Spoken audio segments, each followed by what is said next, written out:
이제 말씀을 풀어 나누면서 하나님의 은혜를 나누도록 하겠습니다. 오늘부터 한 달 동안 저는 시편을 통해서 하나님의 은혜를 나누려고 합니다. 오늘은 시편 1편을 나누게 되는데요. 그런 게 있잖아요. 굉장히 위대한 문학 작품이나 위대한 사람, 유명한 사람에겐 특별히 한 가지 특징이 있습니다. 뭔지 아십니까? 그것은 별명이 많다라는 것입니다. 그래서 이 시편 1편도 별명이 많이 있습니다. 이런 별명이 있습니다. 히브리 지혜 문학의 그런 관문이다, 입구이다라는 별명을 가지고 있습니다. 또 한편에 시편 1편은 시편 전체의 서론이다라는 이런 의미를 가지고 있습니다. 그래서 우리 모두가 이렇게 이제 설명을 하면 굉장히 그 시작이 어떻게 시작될지가 궁금하죠, 그렇죠? 그 궁금할 텐데 제가 원어로 그 내용을 좀 준비해 왔어요. 원어로 읽어드릴게요. 히브리어 아슈레이 하이시. 한번 따라하겠습니다. 우리 심심하니까 여러분 듣기도. 아슈레이 하이시.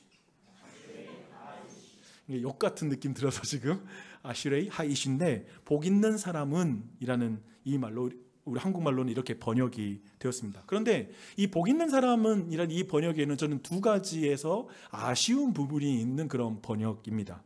아슈레이, 이것의 원래 의미가 뭐냐면요, 행복하고 바른 상태라고 보시면 됩니다. 그래서 일부 번역본에서는 이것을 행복으로 번역을 했어요.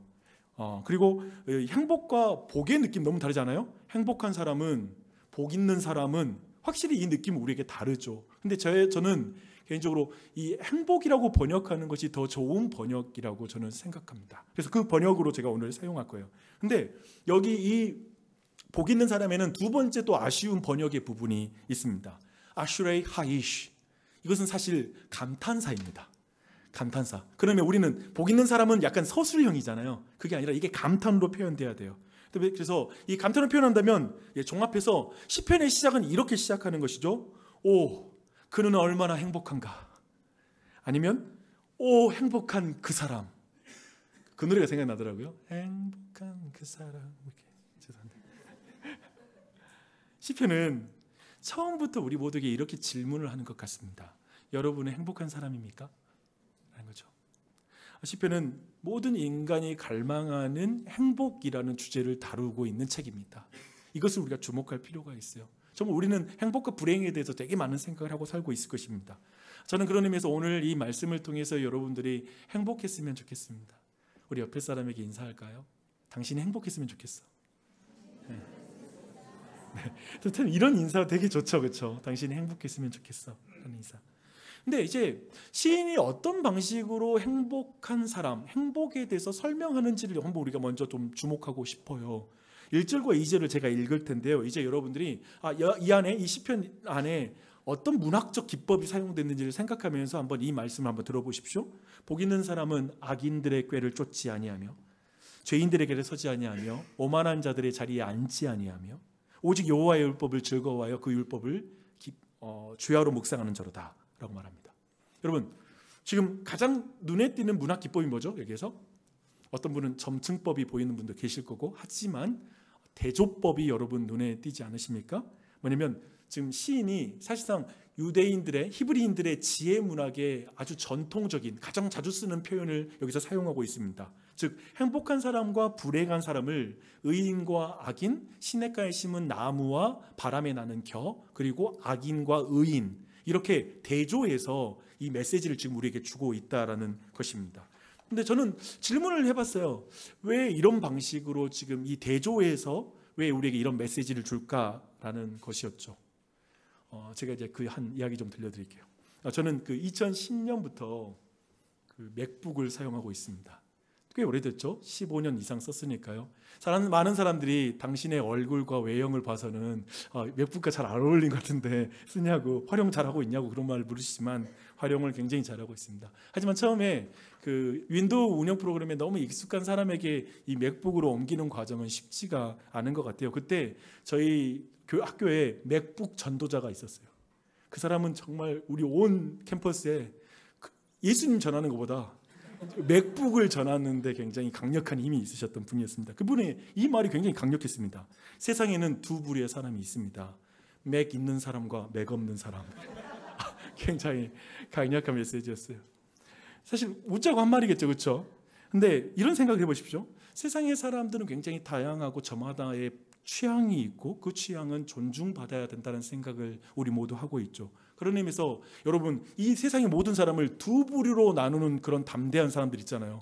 이 세상은 이 사람과 이런 사람이 있어 라는 식으로 나누는 것은 어떤 의미에서 우리에게 부당하고 편협하고 한편에 지나치게 단순화시킨 사람에 대한 구분이다 라고 느끼는 사람도 있을 것 같습니다. 그런데 왜 시인은 온 세상을 사람을 그냥 두 부류로 나눠버릴까? 악인과 선인, 행복한 사람과 불행한 사람, 이렇게 그냥 나눠버립니다. 근데 이런 부분에 대한 좀 더 좀 생각할 수 있는 좀 이야기를 좀 더 나눌게요. 저희 교회는 한번 VUCA 월드에서의 신앙생활이라는 걸로 요즘의 현대 시대상을 꼽는 4가지 특징을 표현한 VUCA라는 그 세상성에 대한 것을 강의도 듣기도 했고 이야기를 자주 나눴던 기억이 있습니다. V는 변동성, U는 불확실성, 그리고 C는 복잡성, A는 모호성이라고 하는 이 현대사회의 4가지 특징을 담은 것입니다. 생각해봐요. 우리 모두는 상상하지도 못한 도전들이 전에 없던 속도들로 계속 다가오고 있는 걸 경험하고 있죠. 언제 핸드폰 나왔는데 또 AI 시대래. 너무 많은 그런 변동성 속에 살고 있는 것이죠. 또 한편에 그것들은 우리에게 불확실성을 가중합니다. 상상하지 못했던 도전들이 다가오는 가운데 한편에 미래의 일을 예측하는 것은 물론 현재의 일도 이해하기 힘든 그런 상황 속에 살고 있죠. 너무 모든 게 불확실해요. 또한 복잡하게 얽혀 있기 때문에 원인과 결과를 어떻게 이해해야 될지 복잡해요. 문제를 어떻게 해결해야 될지도 복잡한 상황 속에 있습니다. 그런 가운데 무엇을 모르고 있는지조차 몰라. 이게 모호성이죠. 내가 지금 뭘 알고 있고 뭘 모르고 있는지, 그래서 어떻게 내가 살아야 될지 잘 모르는 그런 어지러운 세상입니다. 근데 그런 세상 속에서 오늘 주제로 돌아오면, 그런 세상에서 생존을 위해서라면, 그냥 살아남는 것이 인생의 목적이라면 카멜레온과 같은 처세술을 보이면 그걸로 살아남을 것 같아요. 적응력이라고도 우리가 높이 칠 수 있을 것 같아요. 그런데 진정한 행복을 위해 근본적인 차원에서 진정한 행복이 무엇인지, 한편에 불행하다는 게 무엇인지에 대한 제시는 선명해질 필요가 있는 것 같아요. 모호하지 않아요? 너무 모호하잖아요. 이것에 대한 선명한 제시가 필요하죠. 그런 의미에서 시인은 대조를 가져오는 거예요.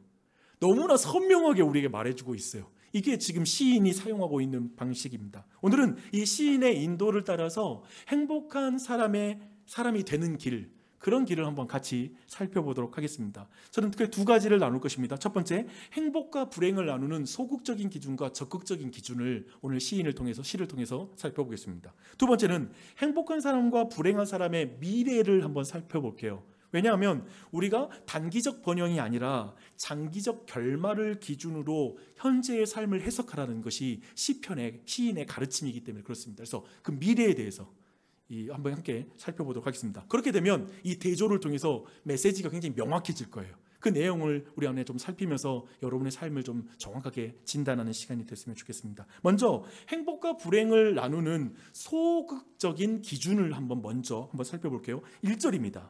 1절을 한번 읽겠습니다. 복 있는 사람은 악인들의 꾀를 쫓지 아니하며 죄인들의 길에 서지 아니하며 오만한 자들의 자리에 앉지 아니하며 라고 이렇게 말하고 있습니다. 제가 아까 했던 원래 번역을 좀 살려보면 얼마나 행복한 사람인가. 악인들의 꾀를 따르지 않고 죄인들의 길에 서지 않고 오만한 자들의 자리에 앉지 않는 그 사람은 얼마나 행복한가. 지금 시인 것이죠. 근데 지금 여기에서 우리 모두가 주목해야 될 독특한 표현이 있어요. 아마 여러분 대부분 놓쳤을 거예요. 그게 뭐냐면 시인은 이렇게 말하지 않아요? 그러니까 지금 시인이 굉장히 사람과 엮어서 복 있는 사람, 행복한 사람에 대해서 말하고 있다는 것입니다. 이런 거요. 행복한 사람은 예를 들면 이렇게 말하잖아요. 행복한 사람은 악한 생각을 품지 않는 사람이야. 쉽잖아요. 그렇죠? 오만하지 않은 사람이야. 그리고 아니면 죄인들 죄 짓지 않는 게 행복한 길이야 라고 말하면 되는데 이런 식으로 말해요. 악인들의 조언을 따르지 않는 사람이다. 또 한편에 죄를 짓지 않아 라고 말하는 게 아니라 죄인들의 편에 서지 않는 사람이다. 오만하지 않아 라고 말하는 게 아니라 오만한 자들의 자리에 앉지 않는다라고 말함으로써 지금 시인이 사람들과 엮어서 지금 행복한 삶에 대해서 말하고 있다는 거예요. 왜 그럴까? 왜냐하면 우리 모두는 사회적 그리고 관계 안에서, 사람들과의 관계 안에서 죄를 짓기 때문입니다. 어떤 의미에서 여러분은 사람들에게 받아들여지기 위해서 죄를 함께 짓는 경우가 많습니다. 이런 지금 특징이 여기 안에 들어 있습니다. 특별히 세상 사람들이 그려놓은 행복한 인생에 대한 그림을 그대로 따라감으로 죄를 짓게 되는, 그렇잖아요. 수없이 많은 행복에 대한 행복론의 이야기가 이 세상에 많이 있죠. 그냥 그 이야기대로 살아감으로 죄를 짓게 된다는 것이죠. 그런 의미에서 로마서 12장에서 사도 바울은 이 부분에 대해서 이렇게 경고하고 있습니다. 너희는 이 세대를 본받지 말고 오직 마음을 새롭게 함으로 변화를 받아 라고 이렇게 말하고 있습니다. 즉 행복하려면 이 세대를 본받으면 안 돼라고 말하는 거죠. 이렇게 말하고 있는 거죠. 시인은 먼저 악인의 꾀를 따르지 말라라고 말하고 있습니다. 근데 여러분 아세요? 성경에서는 이 악인이라고 말하는 것은 도덕적으로 나쁜 사람일 뿐만 아니라 근본적으로 하나님이 없는 사람, 하나님 없이 사는 사람을 악인이라고 그래요. 그런 의미에서 저 사람 법 없이도 살 사람이야 라고 말하는 사람을 성경적으로는 악한 사람이야 라고 정의가 될 수 있다는 것입니다. 뭐 여러분이 받아들이든 안 받아들이든 그렇다는 거 알고 계시라는 거예요. 그렇죠? 근데 그들은 예를 들면 그런 악한 사람은 이렇게 말합니다. 행복하기 위해서 따라야 할 신도 종교도 없어. 그딴 건 없어. 그저 당신의 선택과 결단을 통해서 자기의 삶을 만들어가면 되는 거야. 너가 따라야 될 어떤 권위는 없는 거야. 네 스스로의 마음을 따라가고 네의 욕망에 충실하고 네가 하고 싶은 걸 하는 게 중요해. 행복한 사람은 자기 자신을 따르는 사람이야 라는 이 메시지는 현대시대에 우리의 아이들과 우리의 모든 마음을 계속해서 채우는 실존주의 철학자들의 말이죠. 이 시대를 채우고 있는 말이라고 말할 수 있습니다. 악인은 자기 자신이 기준인 사람입니다. 하나님은 없습니다. 자기 자신이 기준이에요. 너무나 많은 사람들이 하나님 없이 자신의 뜻과 욕망을 추구하라는 이 문화의 유혹에 서서히 젖어들고 있다는 걸 부정할 사람이 없을 거예요. 악인들의 꾀를 쫓지 아니하며 그가 행복하다라고 이렇게 말하고 있습니다. 여러분은 어떤가요? 이 질문 여러분이 답하면 좋을 것 같아요. 또한 이제 두 번째, 시인은 참된 행복을 위해서 이제 죄인들의 길에 서지 말라라고 이렇게 말하고 있습니다. 여러분, 길을 한번 생각해 보게요. 길이란 내비게이션에 그냥 나오는 건 아니죠. 많은 사람들이 계속 많이 다니다 보니까 생긴 게 길이죠. 사람들이 몰리면 길이 돼요. 정확하게 많은 사람이 좋아하고 따르게 되면 관행이 되고 대다수가 옳다고 생각하면 그것이 이제 하나의 법이 돼요. 진리가 되기도 해요. 네, 제가 한 가지 좀 예를 들어보도록 하겠습니다. 지난주에 영국 의회가 사실상 영국 국민뿐만 아니라 전 세계에 굉장히 영향을 줄 수 있는 두 건의 표결을 진행했습니다. 첫 번째, 이게 뭐냐면 하나는 생명의 시작에 관한 법이고 또 하나는 생명의 끝에 대한 법, 이 두 가지 법이 통과되는데요. 17일 날에 낙태의 비범죄화, 그러니까 낙태는 이제 범죄가 아니다라는 이 부분에 대한 것을 찬성 379표, 반대 137표로 가결됐어요. 그래서 그게 통과하게 됐습니다. 그리고 6월 20일 날에는 조력 자살법이 통과했습니다. 즉 조력 안락사, 그러니까 안락사를 도와주는 법, 이 부분이 이제 찬성이 된 것이죠. 찬성 314표, 반대 291표로 이제 영국 의회에서 통과했습니다. 한번 생각해 보게요. 누군가 낙태할 자유가 어떤 생명에게는 태어나지 말아야 될 억압이 되는 거죠. 또 한편에 누군가의 죽을 권리가 어떤 이에게는 죽어야만 하는 의무가 되는 거죠. 옆집 아버님은 몸 아프고 힘드니까 그냥 안락사 하셨어요, 아버지. 아버지도 좀 생각해 주세요. 자식들 고생시키지 말고. 근데 이 부담을 자녀들이 말하지는 않더라도 부모들은 이제 그 부분을 심각하게 의무가 아닌가라는 생각을 하게 되는 시대로 접어들게 되는 거죠. 굉장한 삶의 변화죠. 어떻게 이것이 법이 되었을까라는 이 질문이 제가 하고 싶은 질문이에요. 어떻게 이게 법이 될까 했을 때 개인의 자율성이 가장 중요하다라고 하는, 지금 우리 모두가 너무 익숙하고 우리 모두가 받아들이는 이것이 많은 사람이 좋아하고 많은 사람이 그 길에 서 있다 보니까 이게 법이 된 거죠. 그렇지 않은가요? 많은 사람이 좋아하고 옳다고 받아들이면 자율성이라는 신념은 곧 우상이 되는 거죠. 누구도 그것을 어기면 안 돼.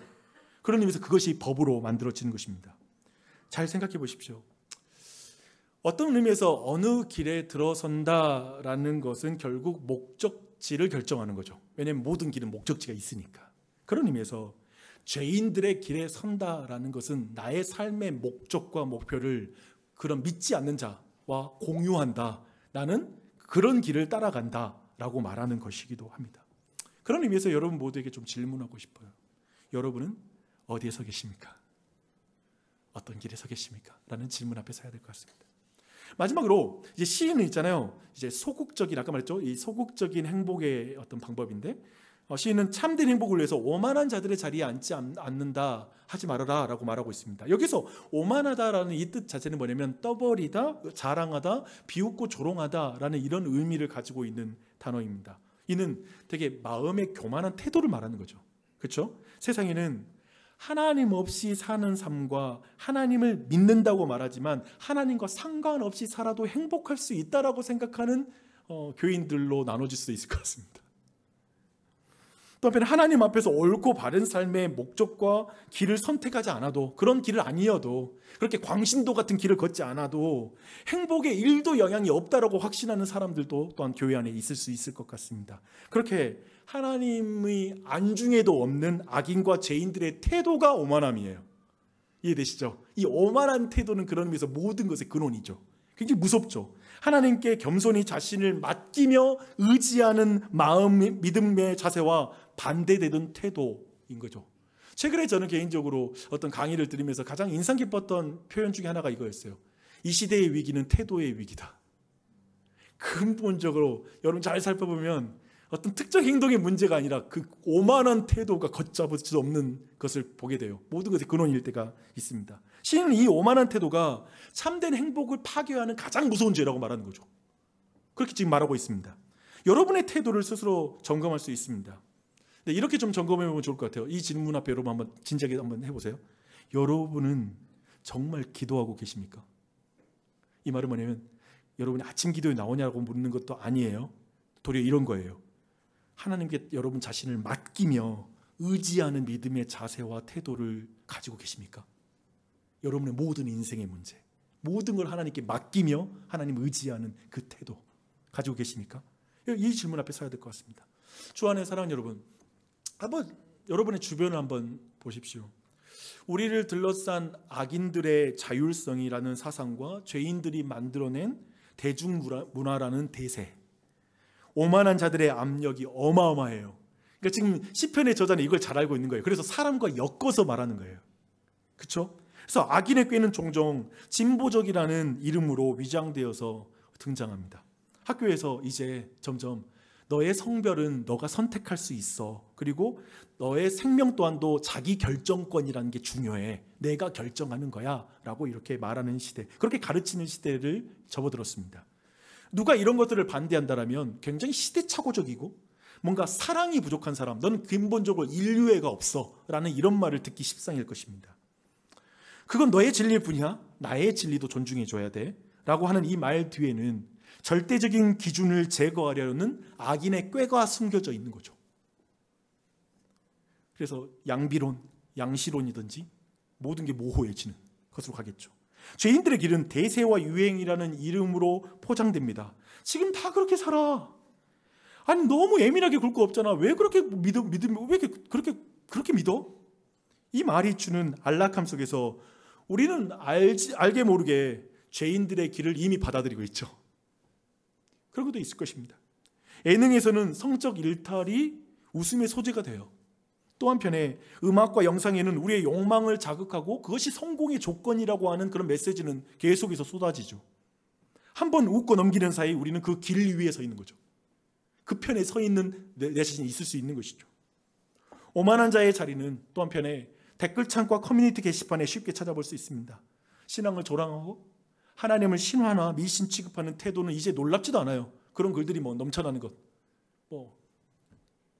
네가 하나님을 믿는 건 자유지만 그걸 사회로 끌고 나오지는 마. 기도한다고 뭐가 바뀌어? 라는 이런 말들 속에서 하나님을 비웃는 오만이 굉장히 담겨 있죠.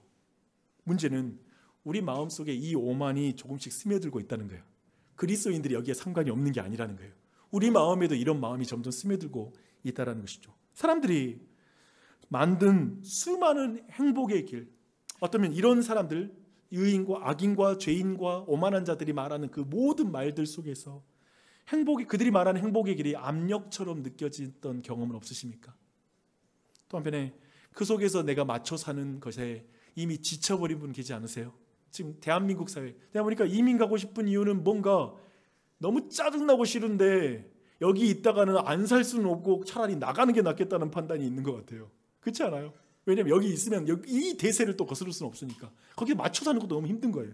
그런 마음도 있을 것 같아요. 이제 참된 행복을 깨뜨리는 조건을 사람들과 엮어서 지금 시편 저자가 말하는 이유를 충분히 이해할 수 있겠죠. 그렇죠? 그래서 좀 이해하시면 이해가 안 된다고 약간 고개를 끄덕이기 좀 굉장히 제가 힘이 나서 할 것 같은 느낌, 느낌적인 느낌이 있습니다. 근데 주변을 둘러싼 사람들과 시대가 만든 문화의 힘을 아는 사람들은 그런 의미에서 시편 1편의 시작이 너무 잘 이해가 되는 것 같아요. 이런 거잖아요. 오, 얼마나 행복한 사람인가, 얼마나 복받은 사람인가. 악인들의 꾀를 쫓지 않고 죄인들의 길에 서지 않고 오만한 자들의 자리에 앉은 그 사람 말이야. 어떻게 거기서 우리가 다르게 살 수 있어? 근데 거기서 다르게 살 수 있다는 건 엄청난 복 아니야? 행복 아니야? 라는 그런 느낌이 전달되죠. 그런데 이 말은 우리 모두에게 분명한 태도를 요구하는 말씀이기도 합니다. 행복한 사람이 되고 싶으십니까? 그렇다면 세상과는 같이 갈 수 없습니다. 세상과 같이 가면 당신은 완전히 불행해질 겁니다. 이 메시지는 정확한 거죠. 지금 이 메시지를 우리에게 던져주고 이 시가 시작되고 있습니다. 이게 지금 우리가 지금까지 봤던 건 지금 행복한 사람의 소극적인 모습을 살펴봤습니다. 이제 적극적인 모습을 한번 살펴볼게요. 그게 2절에 나옵니다. 2절에 이렇게 말합니다. 오직 여호와의 율법을 즐거워하여 그 율법을 주야로 묵상하는도다. 오, 행복한 그 사람은, 이렇게 지금 말하고 있습니다. 행복한 사람을 악인, 죄인, 오만한 자들로부터 구별하는 기준이 하나님의 말씀이라고 말하고 있습니다. 이 표현 좀 독특하죠. 불행한 사람이 악인들과 죄인들, 오만한 자들의 말과 행실에 영향을 받으면 불행해지듯, 똑같이 행복한 사람은 하나님과 하나님의 말씀을 듣고 영향을 받으면 행복해져 라는 말이기도 하죠. 그렇죠? 그런 말이에요. 그런 의미에서 여기 안에 지금 굉장히 또 독특한 표현이 있다는 걸 여러분 좀 주목할 필요가 있습니다. 우선 행복한 사람을 이렇게 말하진 않아요. 행복하려면 선한 삶을 살아야 돼, 의롭게 살고 겸손해야지 사람이 행복한 거야 라고 말하지 않죠. 더해서 앞에서 말했던 악인들의 내용과 그 라임에 맞춰서 말하지도 않아요. 이렇게 말하지 않죠. 선한 자들을 따르고 의로운 자들의 길에 서며 겸손한 자들과 한자리에 같이 앉는 거, 그래야지 행복할 수 있어 라고 이렇게 말하지 않아요. 오직 여기서는 어떻게 하죠? 행복한 사람은 결정하는 것은 하나님의 말씀과 엮여야만 행복하다는 거예요. 이게 성경의 독특성이겠죠. 이렇게 말하니까 갑자기 관심성 뚝 떨어질 수 있겠지만 오직 하나님과 엮여야만 행복하대요. 성경이 말하는 행복은 이거예요. 하나님과 엮여야만 행복하다고 말합니다. 답부터 말하겠습니다. 왜 그런지. 한 사람의 행복은 있잖아요. 그를 가장 사랑하는 사랑하는 존재에게 완전히 받아들여질 때 행복해요. 이건 사실 우리 모두가 이해하는 개념이에요. 여러분을 가장 소중히 여기는 사람이 여러분을 온전히 받아들여줄 때 여러분은 말할 수 없이 행복해요. 아이들에게 능력 있는 아빠가 되고 싶은 이유는 뭐냐면 아이들이 그때 나를 온전히 기뻐하고 사랑해 줄 것 같아서. 내가 실력 있는 사람이 되고 싶은 이유는 그래야 내 아내가 나를 온전히 인정해 줄 것 같아서, 도덕적으로든지 무슨 영역에서 내가 완벽해지고 싶은 거죠. 우리는 사랑하는 사람에게 완전히 받아들여질 때 행복해진다는 걸 잘 알고 있습니다. 그리고 그 관계에 걸맞게, 그 모든 관계에 걸맞게 그 질서 안에서 살아갈 때 그 행복이 유지된다는 걸 여러분이 충분히 알 수 있습니다. 제가 이 예를 한 가지 들어보겠습니다. 지난 주일 오후에 가족 언약식을 앞둔 우리 가정을 제가 좀 방문을 했어요. 이제 마지막 등록 신방을 이렇게 하게 됐거든요. 근데 그곳에서 두 분이 출석하는 교회에서 보내온 임명장이라는 걸 제가 받게 됐어요. 여러분, 임명장이 뭐냐면 이런 거예요. 우리 교인이 다른 교회로 이동할 때 이 교인에 대해서 추천서를 써주는 거예요. 이 사람은 어떤 신앙을 이제까지 해왔고 이런 사람이니 이렇게 해주세요 라고 하는 걸 써주는 겁니다. 제가 김종인 형제가 인천으로 이사 갈 때 다 써줬어요.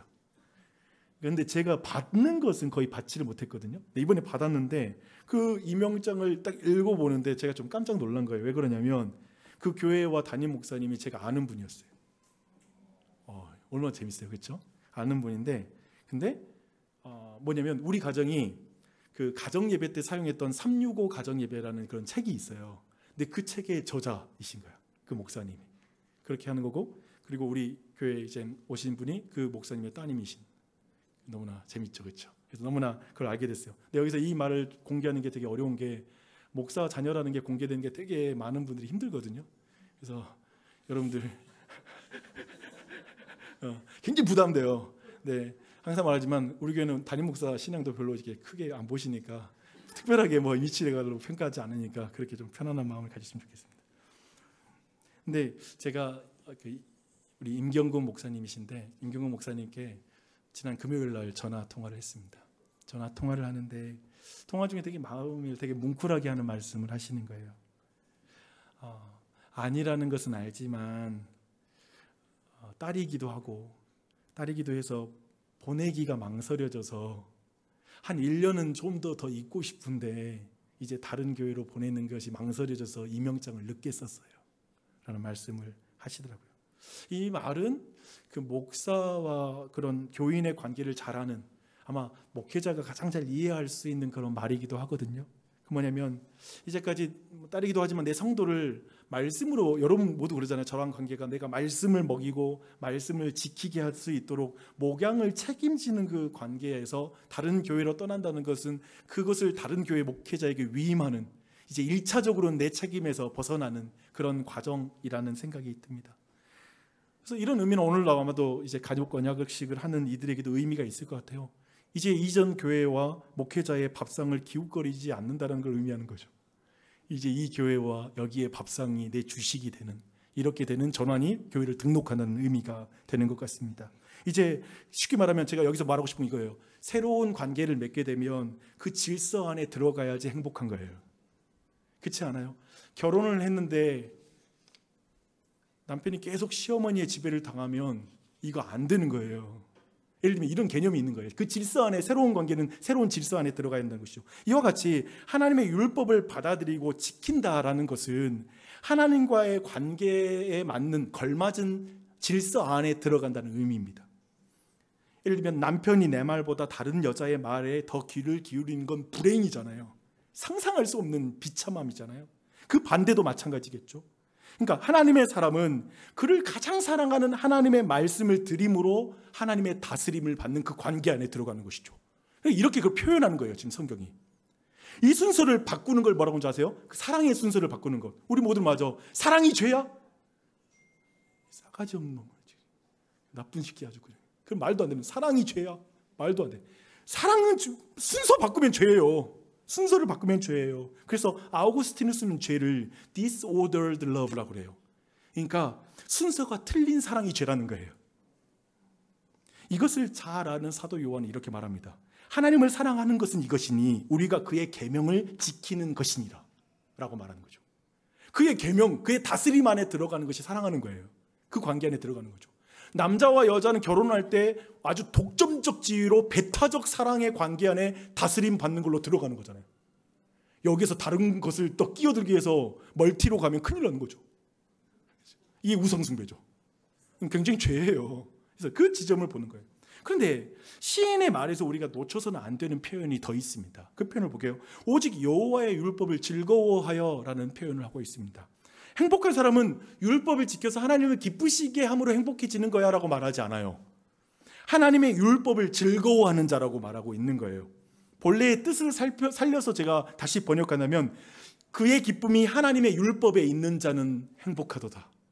그의 기쁨이 하나님의 율법에 있는 거야. 이게 굉장히 다른 말이죠. 최근에 제가 김창옥 씨의 강연 쇼츠를 봤습니다. 저는 우울할 때 그분을 찾습니다. 얼마나 내 마음을, 얼마나 마음을 좋게 해주는지. 근데 제목이 되게 흥미로웠어요. 기쁘시게 하는 것과 기뻐하는 것의 차이였습니다. 김창호 씨가 그리스도인이거든요. 근데 강의 내용이 이런 내용이었어요. 여러분, 웨스트민스터 신앙 고백이라는 것이 있어요. 인간의 최고 목적은 하나님을 기뻐하는 것이라고 말하고 있습니다.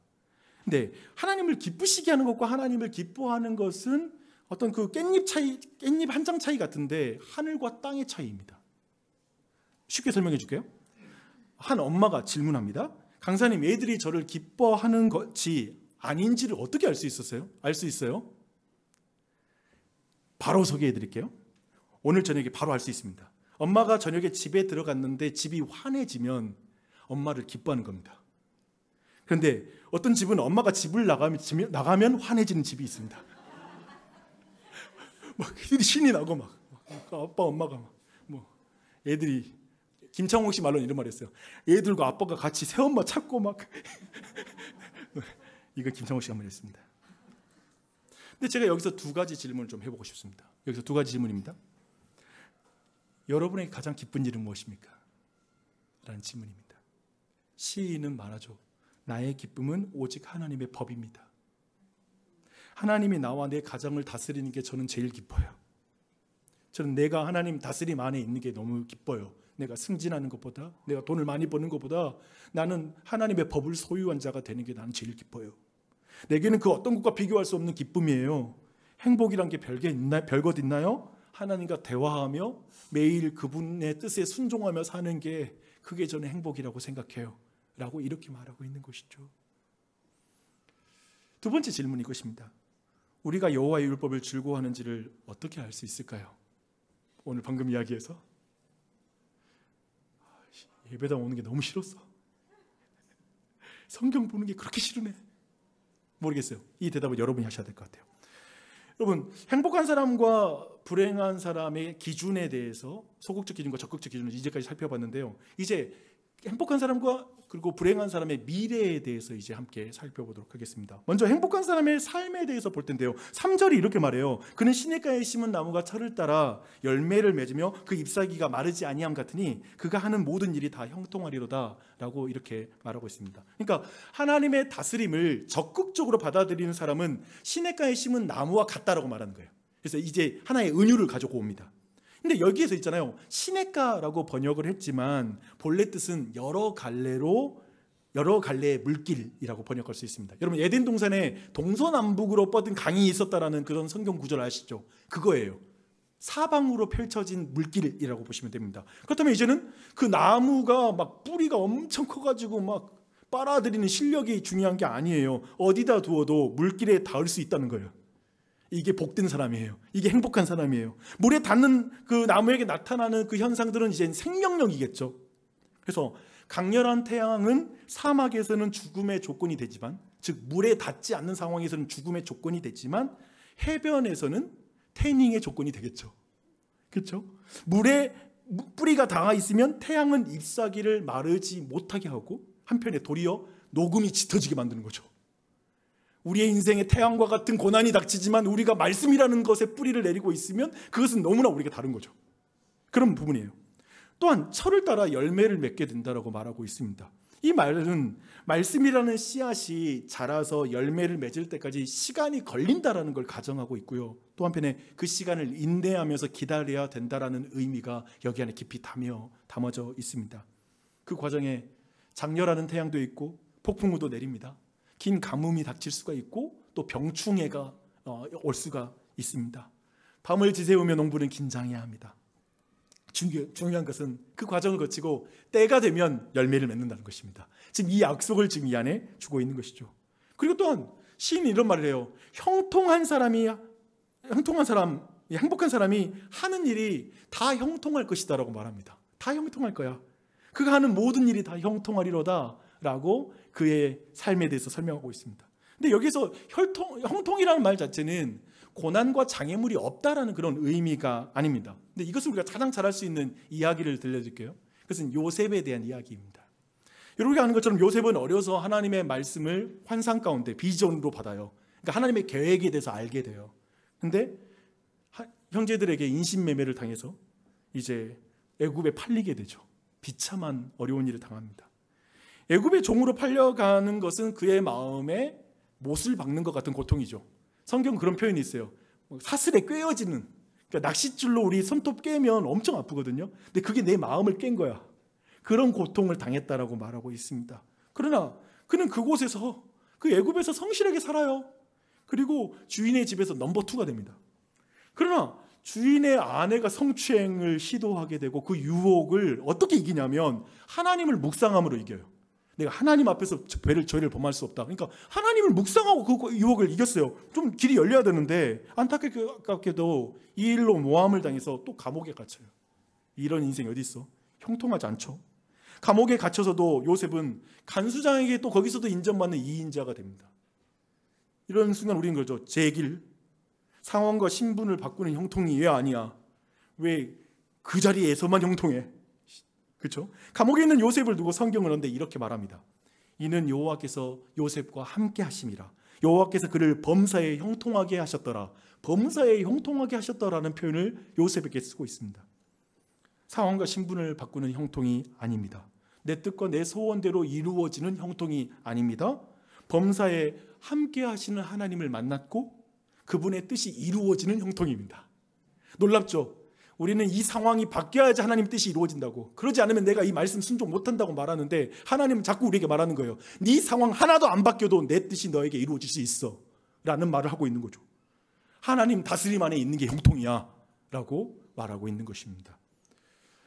이게 형통한 사람의 삶의 모습입니다. 이제 불행한 사람의 삶의 모습을 한번 보도록 할게요. 시인은 이렇게 표현합니다. 4절입니다. 악인들은 그렇지 아니하며 오직 바람에 나는 겨와 같도다. 여기에서 겨는 열매의 모양은 있으나 알맹이가 없는 상태죠. 즉 바람에 나는 겨라는 것은 또 한편에 시냇가에 뿌리를 내는 나무와 완전히 대조되는 거죠. 그래서 하나님의 말씀의 다스림을 받지 않는 악인은 뿌리가 없는 존재라는 거예요.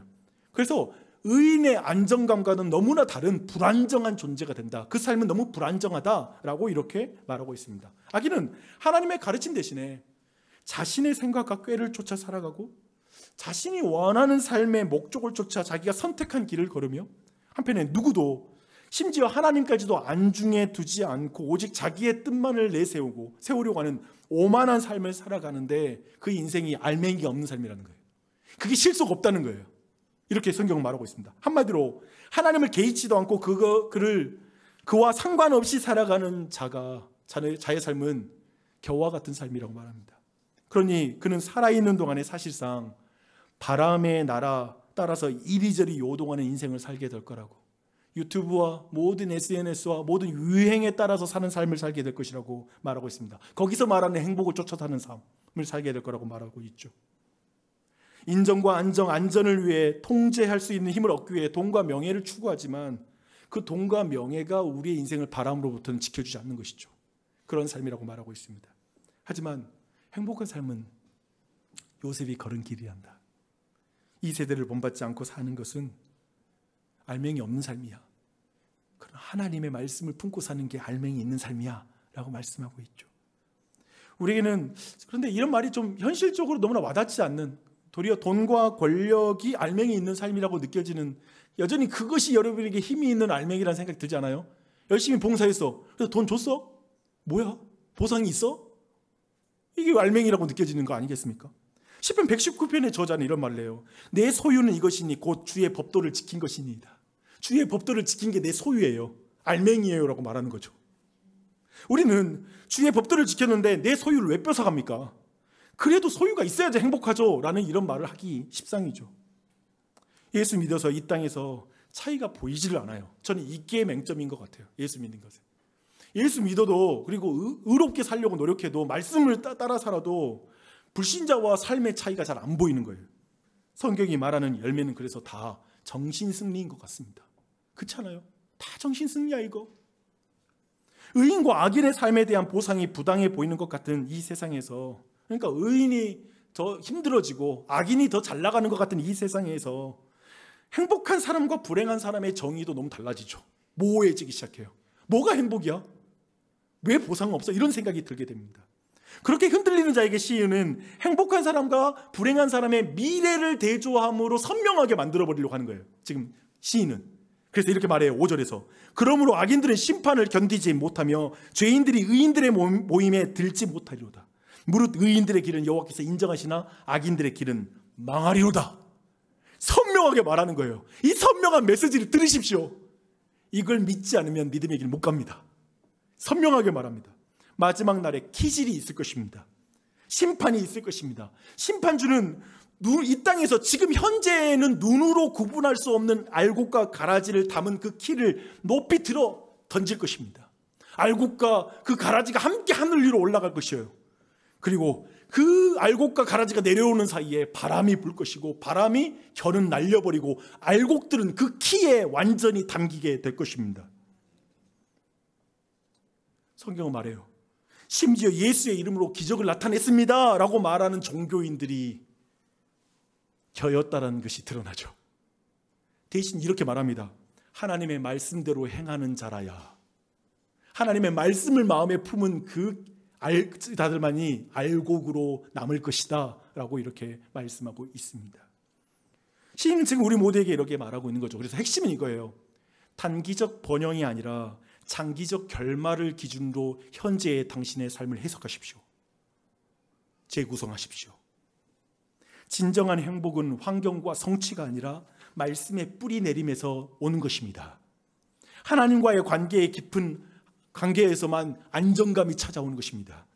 당신의 인생을 채우는 것은 오직 하나님의 말씀입니다. 당신을 사랑하는 하나님의 다스림 안에 들어가는 것이 당신의 인생을 무겁게 만드는 것입니다. 마지막에 심판의 바람에도 흔들리지 않고 날아가지 않도록 무게 있게 만드는 것은 하나님의 말씀입니다. 여러분이 승진하는 것도 아니고 여러분의 월급도 아니고 돈도 아니고 그 무엇으로도 마지막 심판 때 바람에 날아가지 않는 그 무거움을 갖게 해주는 건 없습니다. 이것이 여러분 안에 행복의 기준이 되어야 됩니다 라고 말하는 것이죠. 이제 마지막으로 갑니다. 정치적 의미를 빼고 좀 들어주십시오. 새로운 정부가 장관 인선을 이번에 했는데 굉장히 이목을 끌은 한 장관 후보가 있습니다. 농림축산식품부 장관 후보입니다. 우리 교회에 농촌경제연구원이 있는데 인물 났습니다. 네. 정권이 교체된 이런 상황에서 전임 정부 장관이 유임되는 것은 최초라고 들었습니다. 정권 교체잖아요. 이런 상황에서 유임되는 건 처음이라고 들었습니다. 이 일을 일각에서는 많은 비판을 하고 있는 것 같습니다. 그 이유는 이런 것 같아요. 전임 정부 때 장관 후보는 양곡법과 관련해서 농촌을 망치는 법, 농망법이라고 이렇게 말했는데 새로운 정부 후보가 되고 나서는 이제 이것은 희망법이 되게 하도록 하겠습니다 라고 말을 하니까 여기에서 많은 사람들이 좀 당혹스러워하는 거죠. 좀 약간 못마땅스러워하는 사람들도 있는 것입니다. 근데 여러분 주의를 기울여 주십시오. 저는 이걸 비웃고 싶은 말로 말하는 게 전혀 아닙니다. 사실 이게 핵심이 아니에요. 그리고 여러분 제 설명 드리면 웃을 수 없을 거예요. 이 상황에 대해서. 제가 말하고 싶은 이거예요. 정권이 바뀌면 기준이 바뀌게 되고 모든 해석이 바뀝니다. 그렇죠? 근데 이 땅의 정치 권력의 변화도 한 사람의 기준을 변화시켜 버리잖아요. 그렇다면 이제 나라가 바뀌는 거예요. 하나님 나라가 완성되면, 이 세상 나라가 아니라 하나님 나라가 우리에게 임하면, 그리고 그 심판의 날이 되면 행복한 삶과 불행한 삶의 기준이 바뀌는 건 당연지사라는 거예요. 그렇지 않겠습니까? 완전히 바뀔 거예요. 성경이 말하는 강조는 이거예요. 죽어서 그 기준이 바뀌어서는 안 된다는 거예요. 지금 살아서 우리가 예수 그리스도를 나의 주와 그리스도로 모셔드려서 우리 모두가 하나님 나라의 백성이 된다면 이제 우리 모두는 이 땅에서부터 하나님을 왕으로 모시고 그 가치에 따라 살아야 되는 거예요. 행복에 대한 기준이 달라져야 된다는 거예요. 이제 말씀의 뿌리를 내리며 살아가라는 것입니다. 우리 모두에게 그래서 말합니다. 무릇 의인들의 길은 사람들이 볼 때 망하는 길처럼 보여도 여호와께서 인정하십니다. 여호와께서 인정하시는 그 삶을 사십시오. 그러나 이 땅에서 모두가 부러워하는 길이라도 악인들의 길은 망합니다. 분명히 망합니다. 그 길을 가지 마십시오 라고 말하는 거죠. 주 안에 사랑하는 여러분, 이제 여러분에게 질문 하나 드리고 싶습니다. 행복하십니까? 무엇이 당신의 행복입니까? 당신이 행복을 느끼고 불행을 느끼는 그 이유는 무엇입니까? 요즘 왜 그러세요? 이 질문에 대한 답을 여러분은 어디서 구하고 있습니까? 유튜브? 주변에 있는 친구? 직장 동료? 저는 여러분이 성경에서 이 질문을 하고 답을 얻었으면 좋겠습니다. 이 시인에게서 한번 정말 신뢰야만 해요. 더 권위 있습니다. 굉장히 신뢰야만 합니다. 사실 오늘 말씀을 들으면서 우리 모두는 악인의 꾀를 쫓고 살지 않았습니까?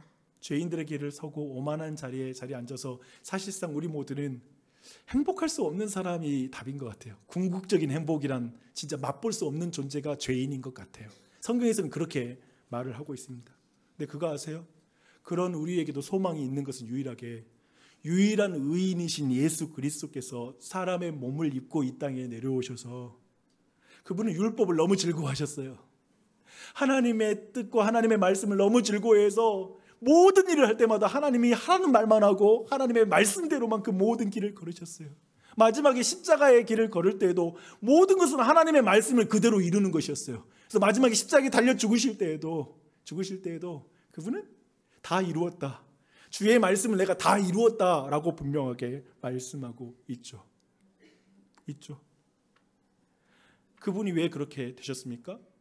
우리는 알곡이 아닌데 그분이 십자가 위에서 그분의 살과 피의 모든 것을 물을 다 쏟아내신 이유는, 그 알맹이를 쏟아내신 이유는 알맹이가 없는 겨와 같은 우리에게 알곡을 채우기 위해서, 생명을 채우기 위해서 예수님이 그 십자가를 지셨죠. 또 한편에 그분은, 우리는 의인의 모임에 들어갈 수 없는데 의인의 모임에 들어가기 위해서 십자가에서, 영문 밖에서 그분은 십자가에 달려 죽으셨습니다. 우리에게는 이 예수 그리스도가 있습니다. 이 예수 그리스도를 믿으십시오. 이 예수 그리스도를 더욱더 의지하십시오. 그분을 더 붙잡으십시오. 그렇게 나가십시오. 그래서 그런 거죠. 아까 말했죠. 진짜 행복은 진짜 나를 사랑하는 사람에게 완전하게 받아들여지는 것인데, 예수님의 이 십자가의 사랑으로 말미암아 우리 모두는 이걸 믿을 때 하나님께 완전하게 받아들여지는 거야. 완전하게 그분에게 수용되는 거야. 예수 그리스도 안에서 너는 내 딸이야, 내 아들이야. 너의 어떤 조건도 필요 없어. 너는 나의 사랑스러운 자녀야. 완전히 받아들여지는 거예요. 그리고 그리스도인은 그 안에서 행복을 누리는 것이죠. 진짜 행복이죠. 그런 행복 가운데 저는 이제 여러분들이 여러분 앞에 있는 악인의 길, 그리고 의인의 길, 행복한 길과 불행한 그 길 앞에 여러분의 오늘 선택에 이 말씀이 영향을 줬으면 좋겠어요. 왜냐하면 가장 사랑하시는 분이 여러분을 완전히 받아들였거든요. 그러니 걱정하지 마세요. 다시 일어서요. 기도하겠습니다.